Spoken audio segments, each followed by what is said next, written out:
여러분들 다 아시듯이 오늘 본문은 제가 잠시 컴퓨터를 잘못 만들어서 오늘 본문은 이사야서 9장과 10장의 말씀입니다. 이사야서 9장과 10장의 말씀입니다. 더 들어오셨네요. 예배 시간에. 이사야서 9장과 10장에 들어가기 전에 지난 본문 이사야서 지난 본문 7장, 8장을 기억하고 계신지 모르겠습니다. 7장과 8장은 유대의 12대 왕 아하스 왕 때에 아람과 북이스라엘이 연합군을 조성하여서 침공할지 모르겠다는 소문을 듣고 떨고 있는 아하스 왕에게 하나님께서 이사야 선지자를 보내십니다. 이사야 선지자를 통해서 하나님께서 말씀하신 게 무엇이냐면 너는 아람과 북이스라엘의 연합군에 대해서 두려워하지 말고 낙심하지 말라. 아직 본문도 시작하지 않았지만 혹시 오늘 두려워하고 낙심한 일이 있었던 분이 있으시다면 이사야 선지자를 통해서 하나님께서 하신 말씀이 여러분들 마음에 위로가 되시길 바라겠습니다. 이렇게 하나님의 관점에서 상황을 보면 낙심하고 두렵지 않습니다. 그런데 하나님의 관점으로 내 상황을 보지 않으면요, 아하스 왕과 같은 실수를 하게 됩니다. 그는 계속적으로 자기의 힘을 하나님께 의지하지 않았고요, 아수르를 의지하려고 했던 왕이었습니다. 그리고 북왕국은 65년에 망할 것이라고 하나님께서 말씀하시면서 이 하나님을 말씀을 믿지 않으면 굳게 서지 못한다. 즉 무슨 말이죠? 망하게 된다. 어려운 일이 있을 때 하나님의 관점으로 보고 하나님의 말씀을 믿지 않으면 망하게 된다는 거예요.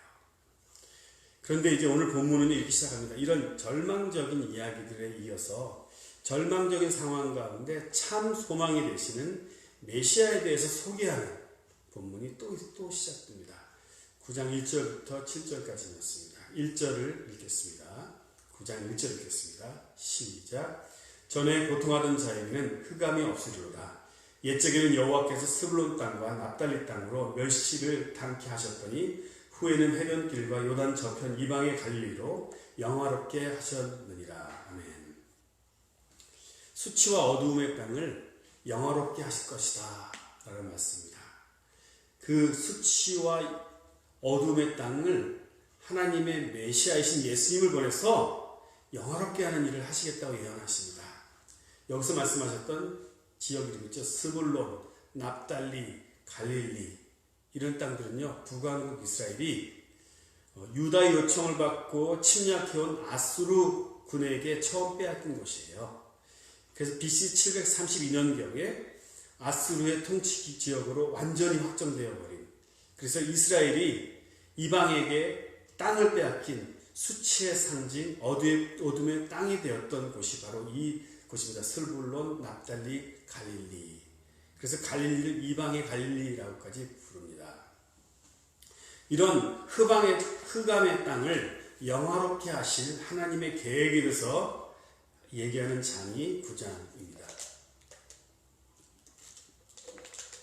이런 소망이 없고 낙심되는 상황 가운데 성경은요, 아이러니하게도 소망의 빛이 되시는 메시아에 대한 예언을 하고 있습니다.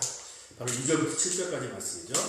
강대국 아수르의 위협으로부터 위축되어 있던 유다 백성에게 하나님은요, 단기적인 구원 계획을 말씀하시는 것이 아니라 역사 전체를 운행하시면서 유대 민족에게 참 구원이 되시고 소망이 되실 메시아를 보내시는 것이 나의 구원의 계획이다. 역사의 큰 관점에서 하나님의 구원 계획을, 그리고 메시아를 보내실 계획을 소망이 없고 낙심한, 두려워 떨고 있는 이런 유대 민족에게 바로 하나님께서 소망 대신 메시아를 보내시겠다는 예언을 말씀하십니다.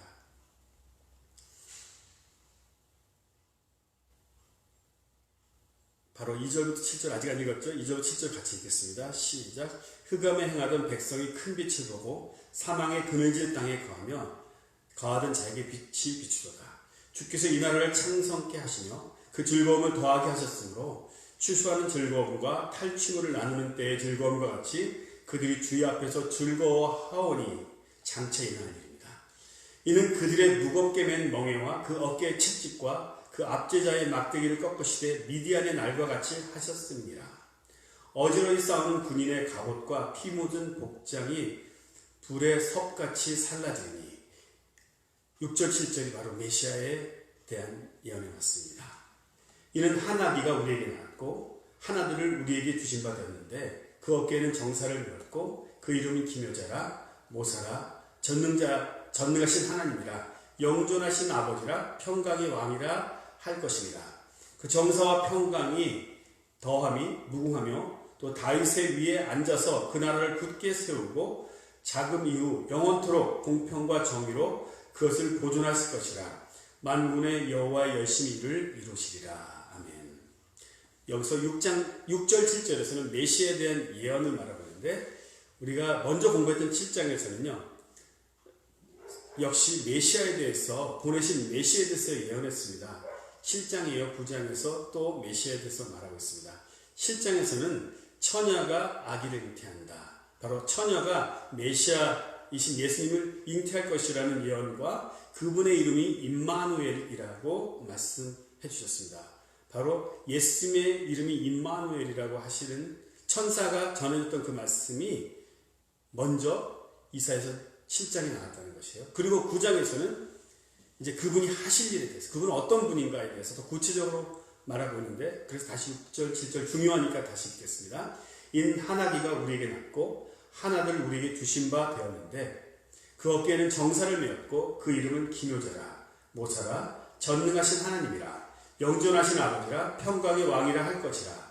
그 정사와 평강의 더함이 무궁하며 또 다윗의 위에 앉아서 그 나라를 굳게 세우고 자금 이후 영원토록 공평과 정의로 그것을 보존하실 것이라. 만군의 여호와의 열심히 이를 이루시리라. 아멘. 예, 메시아에 대한 얘기만 들어도 소망이 막 가득하지 않습니까?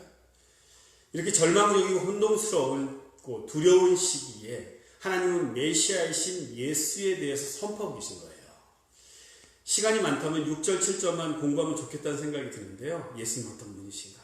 평강의 왕이십니다. 평강의 왕이신 우리 삶 가운데 무슨 일을 하십니까? 이런 얘기를 많이 하고 싶지만 시간 관계상 전체 2장을 봐야 되니까 넘어가는데, 그럼 그 다음으로는요, 이스라엘에 다가올 환란에 대한 경고로 다시 이어집니다.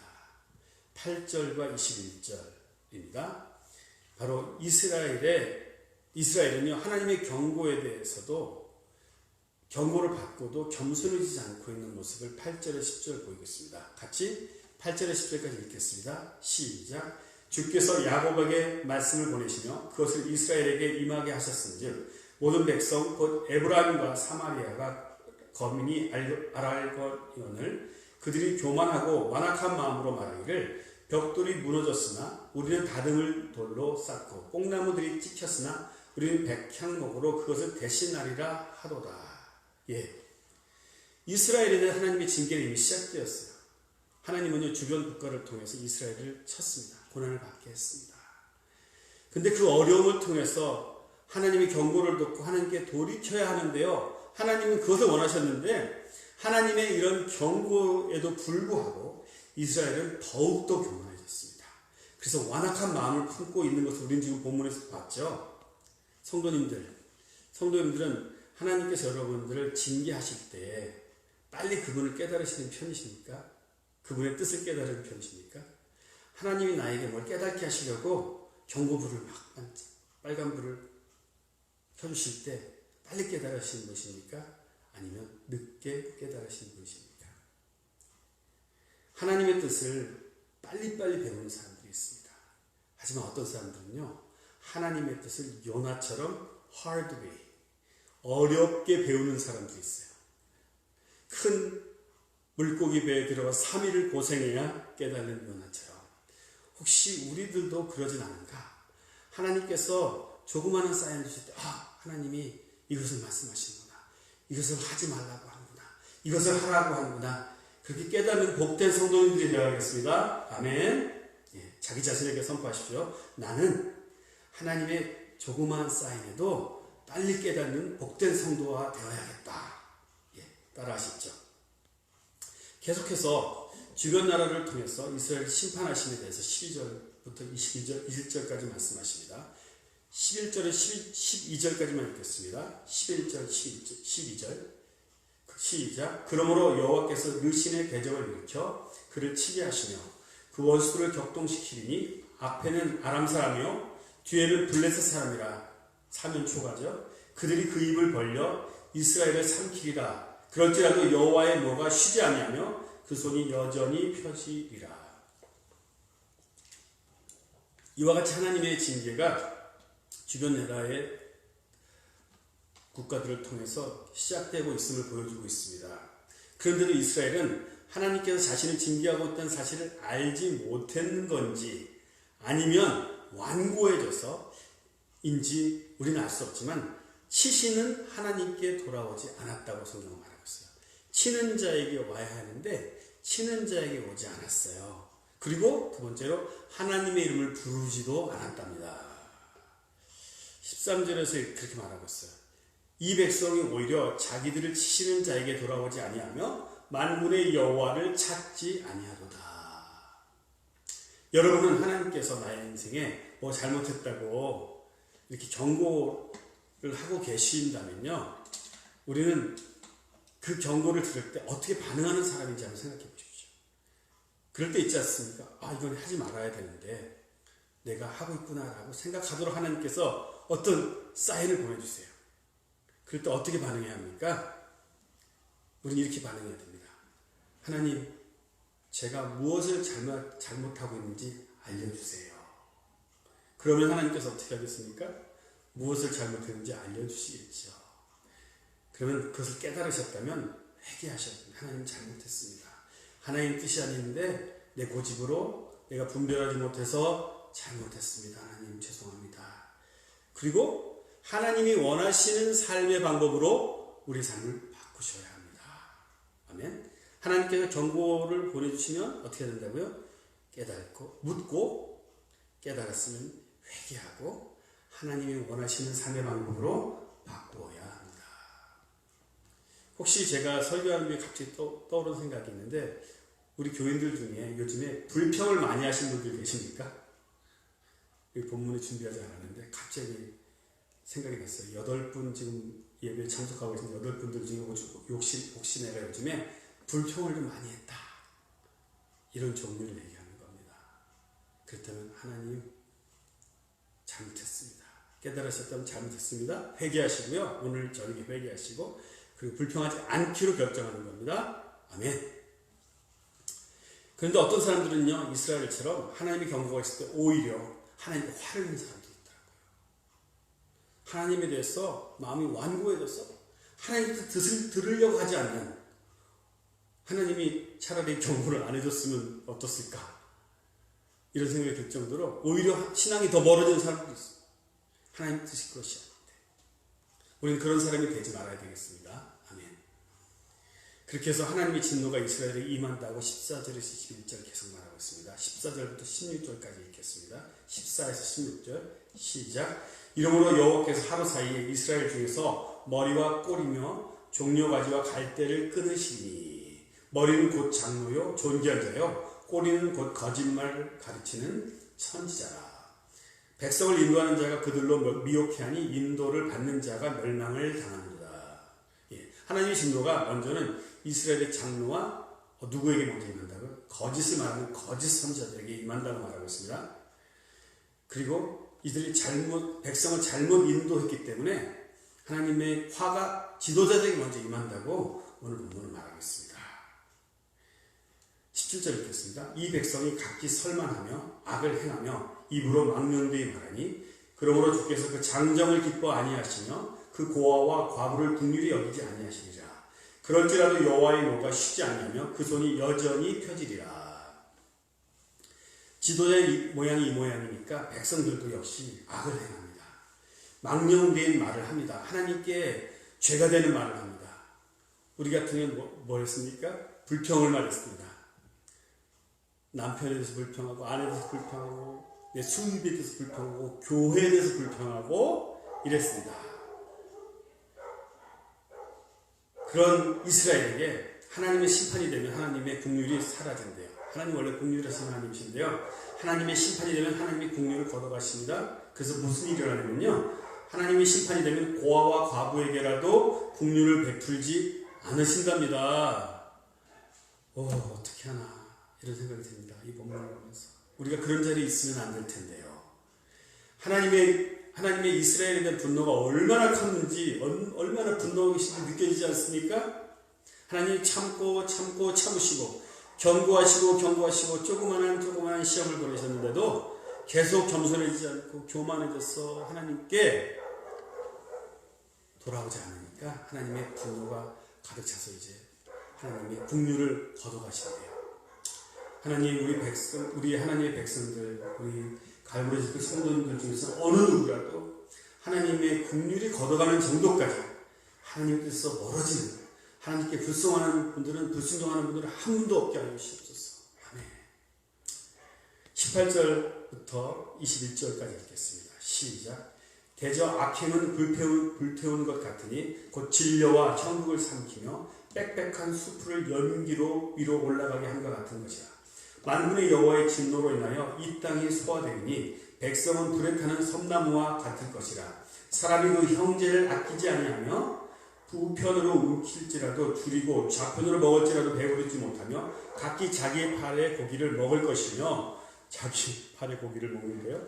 므낫세는 에브라임은 므낫세를 먹을 것이며, 또 그들이 합하여 유다를 치라 그럴지라도 여호와의 노가 쉬지 않으며 그 손이 여전히 펴지리라. 이렇게 지도자와 백성이 하나님의 뜻을 떠나 악행을 행하였던 이스라엘을 향해서 하나님의 심판이 위에 18절에서 21절에 언급된 것처럼 이렇게 임하게 된다는 것입니다. 이어서 이제 10장으로 넘어가도록 하겠습니다. 10장을 넘어가면 이제 하나님께서 이스라엘을 징계하는 이유에 대해서 이전에서도 이미 얘기했지만 4절을 더하여서 설명하고 있습니다. 참고로 성경은 9장, 10장 이렇게 나누어져서 기록되지 않았다는 거 아시죠? 그렇기 때문에 사실은 9장과 10장, 8장, 9장, 10장 계속 연결되는 이야기입니다. 그래서 9장의 10장에서는 이스라엘을 징계하시는 이유에 대해서 설명하고 있는데 1절부터 4절, 10장 1절부터 4절 같이 읽겠습니다. 시작. 불의한 법령을 발표하며 불의한 말을 기록하며 빈핍한 자를 불공평하게 판결하여 내 백성의 가련한 자의 권리를 박탈하며 과부에게 토색하고 고아의 것을 약탈한 자는 화 있을진저 너에게 벌하시는 날과 멀리서 오는 환난 때에 너희가 어떻게 하려느냐? 누구에게로 도망하여 도움을 구하겠느냐? 너희 영화를 어느 곳에 두려느냐? 포로된 자의 아래에 굽으리며 죽임을 당하는 자의 아래에 엎드리질 따름이라. 그럴지라도 여호와의 노가 쉬지 아니하며 그 손이 여전히 펴지리라. 바로 공의와 긍휼이 없는 그런 나라, 형제를 아끼지 않는 나라, 그리고 불의한 법들을 발표하는 나라, 부자만 더 부자되게 만드는 그런 법을 발표하는 나라에는요, 하나님의 심판이 안 돼요. 약한 자들을 볼 때 긍휼이 없었어요. 이스라엘 백성들이 그랬습니다. 그런 사람들에게는요, 우리가 만약 우리도 역시 약한 자를 보고 긍휼히 여기지 않고 도와주지 않고 마음이 돌처럼 딱딱해져서 감정이 없는 사람이 되면요, 우리가 어려운 상황에 닥쳤을 때에도 하나님께서 우리를 돕지 않으신다고 말씀하시는 것입니다.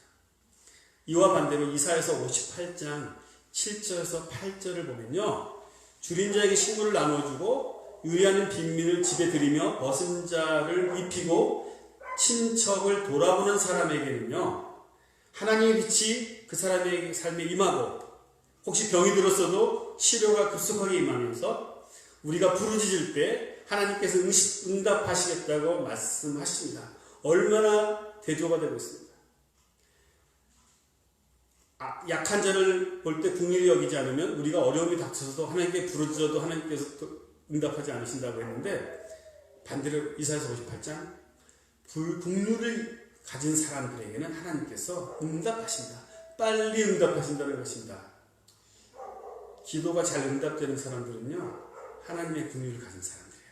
어려운 사람들 보면 도와주려고 하고요, 가난한 사람들 도와주려고 하고, 도시 선교하려고 하고, 우리 주변에 불쌍한 사람들 있으면 뭐 갖다 주고 위로해 주려고 하고, 마음이 함께 동하는 그런 사람들에게는요, 하나님께서 우리의 기도를 빨리 응답하시는 것입니다. 그들은 지금 그들의 악함 때문에 어려움을 받고 있는 거예요. 그런데도 여전히 악한 일을 계속 행하고 있습니다. 또한 본문에서는 하나님의 징계로부터 피할 길이 없음을 말해주고 있습니다. 어디로 피하겠느냐? 하나님이 징계하시는데 누구한테 피하느냐? 하나님 제일 높은 분이십니다. 제일 크신 분인데 어디에 피하겠느냐? 하나님이 그러면 나를 징계하신다고 할 때 그런 일 상황이 생기시면 여러분들이 그런 일이 없었으면 좋겠지만 어떻게 하셔야 되나요? 하나님이 여러분들에게 징계하시는 것 같아요. 그럼 어떻게 하셔야 됩니까? 먼저 언급한 사람들처럼 화내고 하나님으로부터 멀어지실 겁니까? 아닙니다. 이런 상황이 되면 혹시 하나님이 나를 징계하시는 사인을 보내주시면 하나님이 무서워서 피하는 것이 아니라 삐져서 피하는 것이 아니라 하나님께 더 가까이 가셔야 합니다. 아멘. 다시 기억하십시오. 하나님이 나를 징계하신다고 하시면 하나님께 피하는 것이 아니라 하나님께 더 가까이 가야 합니다. 그래야 하나님의 징계가 끝나는 것이에요. 아멘. 이제 하나님의 도구인 아수르에 대한 이야기를 하려고 합니다. 근데 여기 이야기는 굉장히 슬픈 이야기로 끝납니다. 시작은 아수르의 교만에서 얘기하고 있는데 5절부터 11절에서 읽겠습니다. 5절 11절에서 본문을 읽겠습니다. 시작. 화 있을진저 아수르 사람이여 그는 나의 진노의 막대기요 그 손에 뭉둥 있는 나의 분하니라. 내가 그를 보내어 한 나라를 치게 하며 내가 그에게 명하여 나의 노한 백성을 쳐서 탈취하며 노력하게 하며 또 그들을 가로상의 진흙같이 짓밟게 하려 하거늘 그의 뜻은 이같지 아니하며 그 마음의 생각도 이같지 아니하고 오직 마음의 허다한 나라를 파괴하며 멸절하려 하여. 잠시 멈추시면 하나님이 아수르를 보내서 어떤 나라들을 징계하려고 할 때 아수르는요 하나님이 나를 통해서 그들을 징계하는구나 생각하지 아니하고요 그 마음에 허다한 나라들을 파괴하고 멸절하려고 하는 생각을 가지고 갔다라는 것입니다. 그래서 아수르가 가장 잔인한 나라였다고 말하는 거예요. 8절부터 계속 읽겠습니다. 시작. 이르기를 나의 백성들은 다 왕이 아니냐? 갈로는 갈그미스와 같지 아니하며 하맛은 아르밧과 같지 아니하며 사마리아는 다메섹과 같지 아니하며냐? 내 손이 이미 신상을 섬기는 나라에 미쳤나니 그 조국한 신상이 예루살렘과 사마리아의 신상보다 우승하였느냐? 내가 사마리아와 그 신상에게 행한 같이 예루살렘과 그 신상에게 행치 못하겠느냐 하도다. 먼저는요 하나님께서 아수르를 사용하신다고 말하고 있습니다. 그것을 말하기 위해서 아수르에 대해서 진노의 막대기다. 즉 무슨 말이죠? 하나님이 이스라엘을 다루시려고 또 몇몇 나라들을 다스리려고 사용하셨던 막대기래요. 잘 기억하십시오. 아수르는 막대기일 뿐입니다. 하나님께서 그의 일을 시키시려고 아수르를 강하게 만드셨다는 것입니다. 쓰시려고 강하게 만드셨다는 것입니다. 하나님께서 여러분들 쓰시려고 여러분들을 높이시고 강하게 만드시면 잘 주제를 파악해야 합니다. 내가 지금 왜 잘 되나? 내가 왜 똑똑한가? 내 하나님이 잘 되는가? 내가 왜 돈을 많이 버는가? 하나님께서 여러분들 쓰시려고 하는 것입니다.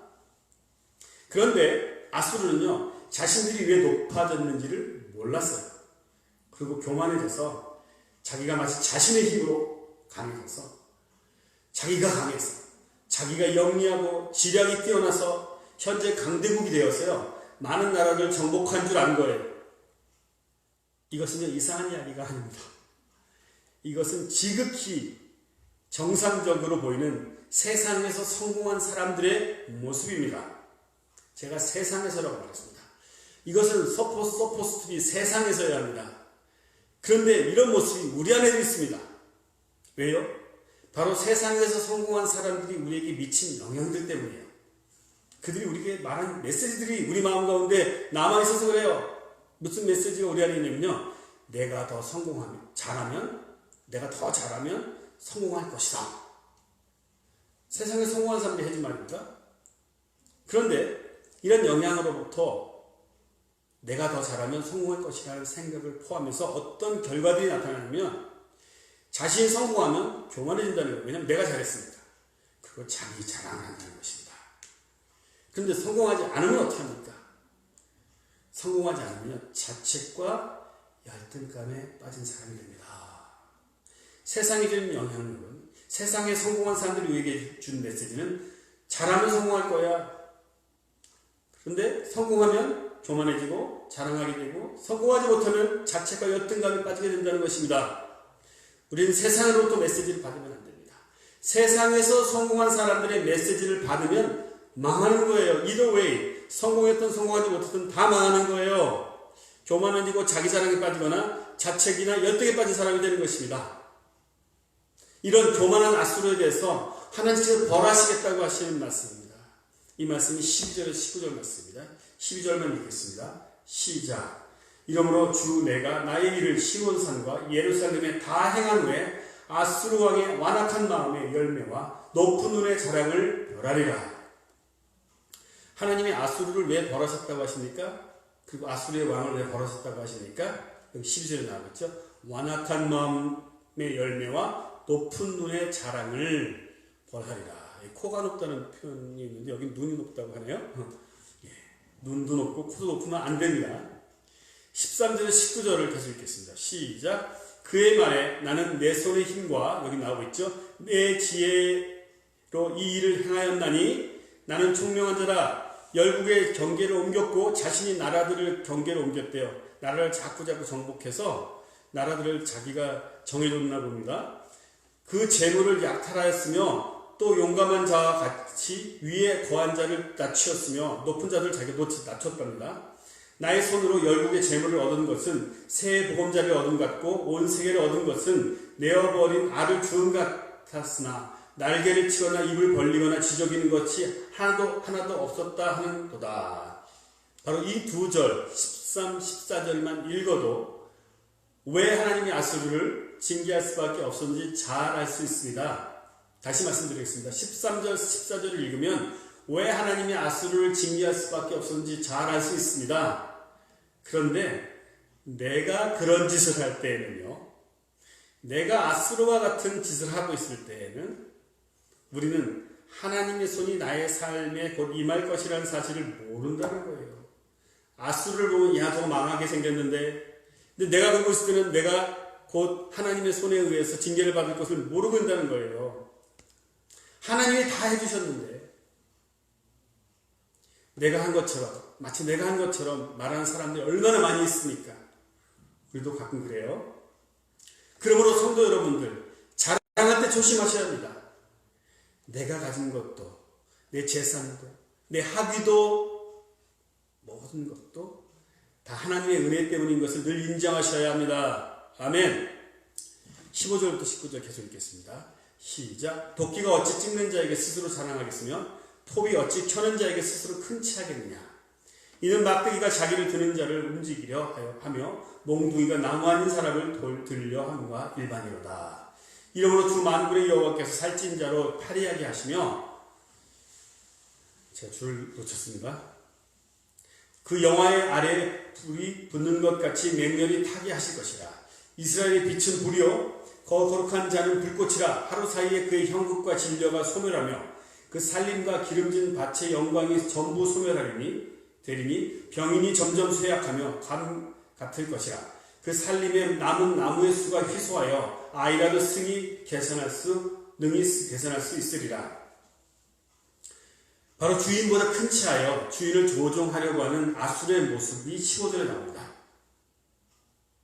혹시 나에게 이런 모습이 있습니까? 주인보다 큰 치하여 주인을 조종하려고 하는 아수르의 모습이 나에게 있지 않습니까?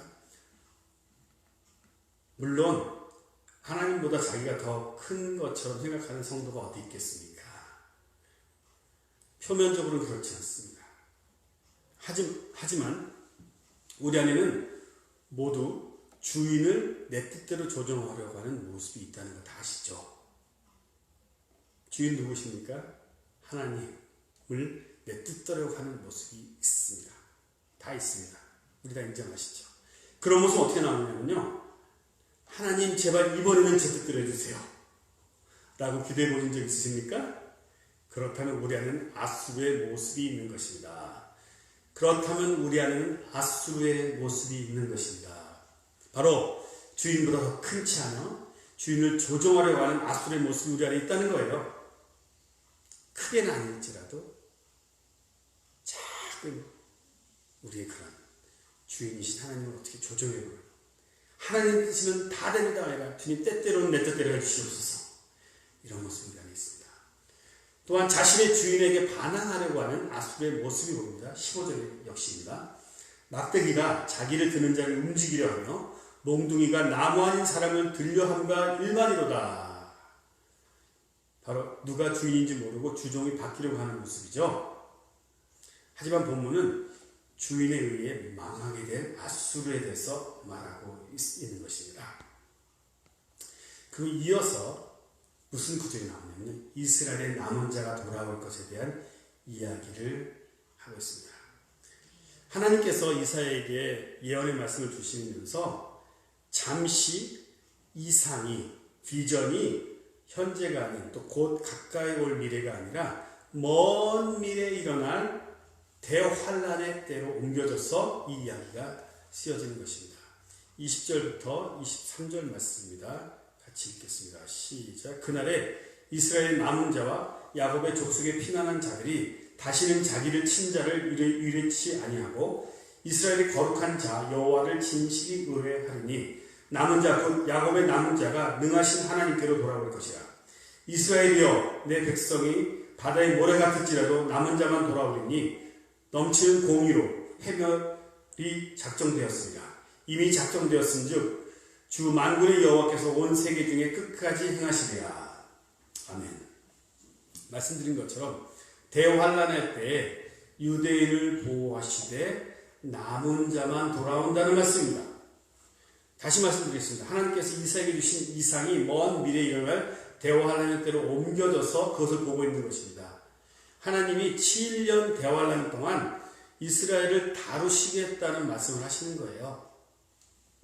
7년 대환란 중에 이스라엘 민족이 적그리스도에게 속아서 그가 메시아인 줄 알고요, 세이비어인 줄 알고요, 그를 따르지만 3년 반이 되었을 때 그가 매일매일 하나님께 드리던 제사를 멈추고 성전 지성소에 서서 자신이 하나님이라고 말하고요, 이제 나를 경배하라 라고 말하는 순간 유대인들이 적그리스도에게 등을 돌립니다. 그러자 적그리스도가 유대인을 학대하고 죽이기 시작합니다. 이때 유대인들은요, 광야로 흩어지고 하나님께서 그들을 특별한 방법으로 3년 반 동안 지켜주시는데, 그런데 이스라엘 백성이 모래알같이 많았을지라도 남은 자만 돌아올 것이다. 남은 자 세상, 여기 또 나옵니다.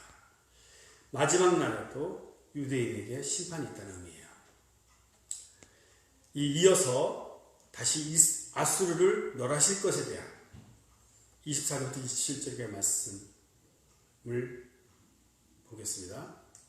24절부터 27절 읽겠습니다. 시작. 주 만군의 여호와께서 가라사대 시온에 거한 나의 백성아, 아수르 사람이 애굽을 본받아 막대기로 너를 때리며 몽둥이로 들어 너를 칠지라도 그를 두려워 말라. 내가 불구에 내게는 분을 그치고 돌을 옮겨 그를 멸하리라 하시도다. 만군의 여호와께서 채찍을 들어 그를 치시되 오래 반석에서 미디안 사람을 쳐 죽이신 것 같이 하실 것이며 막대기를 드시되 바다를 향하여 애굽에 드신 것 같이 하실 것이라.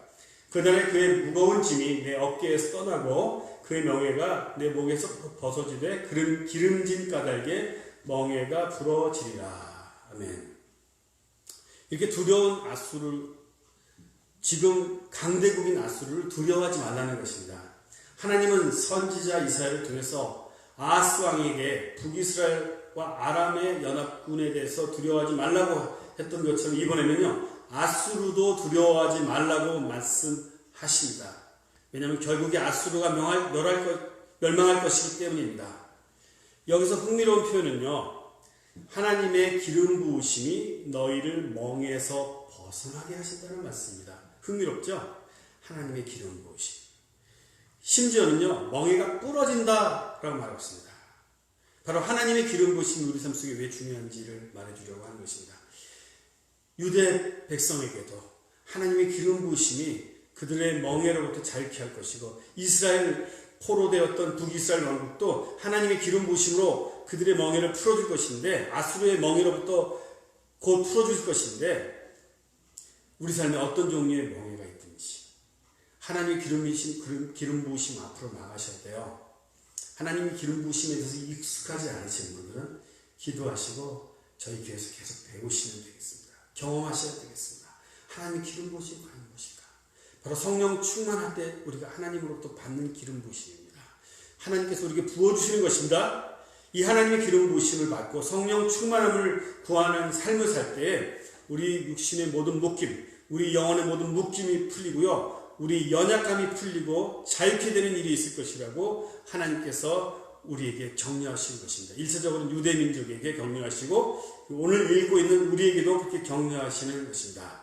이제 마지막으로 아수르의 침략에 대해서는 읽고 간단하게 마칠 것입니다. 아수르가 28절 34절에 드디어 이제 침략합니다. 28절 34절 읽겠습니다. 시작. 아수르 왕이 아얏에 이르러 미그론을 지나 막바스의 시중을 머무르고 점점 다가오고 있습니다. 영을 넘어 게바에서 유숙함에 라마는 떨고 사울의 기브아 사람은 도망하도다. 딸 갈리마 큰 소리로 외칠지어다. 라이사야 자세히 들을지어다. 가련하다 너 아나도시여. 만메나 사람은 피난하며 게빔 거민은 도망하도다. 이날에 그가 녹에서 쉬고 딸 시온산 곧 예루살렘 산을 향하여 그 손을 흔들리로다. 주 만군의 여호와께서 형력한 위력으로 그 가지를 꺾으시리니 그 장대한 자가 지킬 것이요 높은 자가 낮아질 것이며 철로 그 빡빡한 삼림을 베시리니 레바논의 권능 있는 자들에게 작벌을 당하리라. 읽고만 마친다고 했습니다. 이제 결론을 말씀드리겠습니다. 하나님의 사람은요, 하나님께서 우리의 문제를 고치시려고 하실 때 우리가 어떤 죄된 삶을 살고 있는지, 또 우리가 어떤 균형 잡히지 않은 삶을 살고 있어서 우리 육신이 망하고 우리의 망치고 우리의 가정이 훼손되고 있는데도 균형이 없는 삶을 살고 있는지, 또는 어딘가에 빠져 있는지, 중독되어 있는지, 이런 문제를 고치시려고 우리에게 신호를 보내실 때가 있는데 우리는 빨리 반응해야 되겠습니다. 아멘. 그 문제를 가지고 하나님 앞에 가서 해결받는 사람이 되어야 합니다. 이스라엘처럼 하나님께서 문제를 말씀하시는데 교만해지고 아니다, 뽕나무가 꽃피면 우리는 다른 걸 심을 것이다. 우리는 벽돌이 무너지면 우리는 다듬은 돌로 다시 벽을 쌓으면 되지. 하나님이 무너뜨렸는데 자식들이 벽을 쌓게 하겠다는 그런 내 문제를 내가 스스로 풀어서요, 하나님과 해결하지 않는 그런 삶을 살지 말아야 되겠습니다. 우리가 이 시간에 기도하면서 하나님 나갈 것입니다.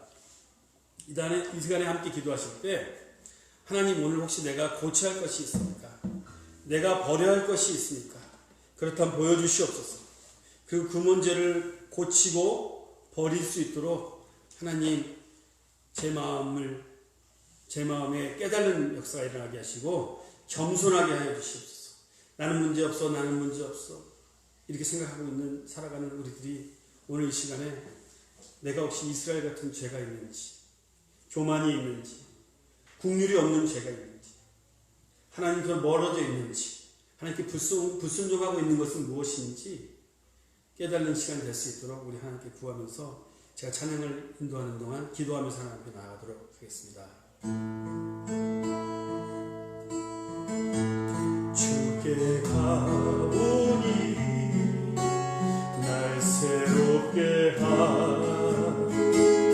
하시고 주의 은혜를 부어주소서.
날개쳐 올라가는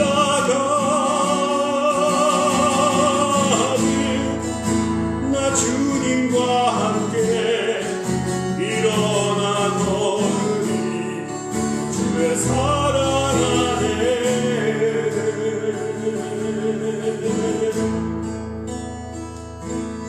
하나님, 오늘 이 시간에 저희가 하나님께 교만하고 불순종해서 징계받을 이스라엘, 또 하나님께서 사용하시려고 높여주신지도 모르고 교만하여서 멸망하게 될 아수르에 대한 예언의 말씀을 들었습니다. 우리 삶 가운데 교만이 있는지 보여주시고, 우리 삶 가운데 주인을 내 종처럼 여기라고 하는 하나님의 뜻이면 무조건 순종하고 하나님 뜻대로 무조건 따라가겠다는 마음 없이 하나님 내 뜻대로 됐으면 좋겠습니다, 그런 마음으로 살아가고 있는 저희들을 주님 불쌍히 여기셔서 오늘 말씀을 통해서 우리 삶 가운데 주인 되신 하나님 뜻대로 우리 살아갈 수 있도록 오늘 이 저녁에도 우리 마음을 만져주시옵소서. 오늘 수요일을 통해서 성령이 우리와 함께 하시고 성령의 임재로 성령의 기름 부으신 우리 마음을 만지신 하나님 감사합니다. 또한 이 시간에 말씀을 듣는 분 중에 마음과 육신에 묶임이 있는 자들이 있으시다. 하나님의 성령의 기름 부으심으로 멍에를 끊어주시는 놀라운 역사 있게 해주시고, 특별히 몸이 연약한 저희 교회 어르신들의 연약한 몸을 치료해 주시고 새 힘을 얻을 수 있도록 역사하여 주시옵소서. 감사하며 예수님 이름으로 기도합니다. 아멘. 함께 수요일의 끝까지 기도까지 함께 해주신 모두 성도님들 사랑하고 축복합니다. 감사합니다.